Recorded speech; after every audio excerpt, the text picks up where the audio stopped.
تو حالا شده فکر کنی اگه همه چیز تو زندگیت به هم بریزه تو دقیقا میای چی کار میکنی؟ قید دنیا رو میای میزنی و میری دنبال آرامش روحیت؟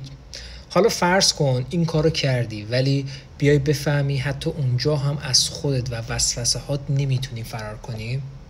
کتاب پدر سرگی که دست منه دقیقا همچین داستانیه.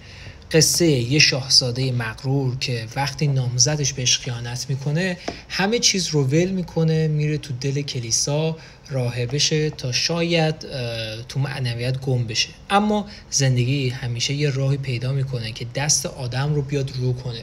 این داستان نشون میده که فرار از دنیا آسونه ولی فرار از خودمون نه. سروش حبیبی هم با ترجمه قشنگش کاری کرده که حسابی تو دل داستان غرق بشی. اگه دنبال یه داستان کوتاه اما پر از معنا هستی، این کتاب همونی که باید بخونیش.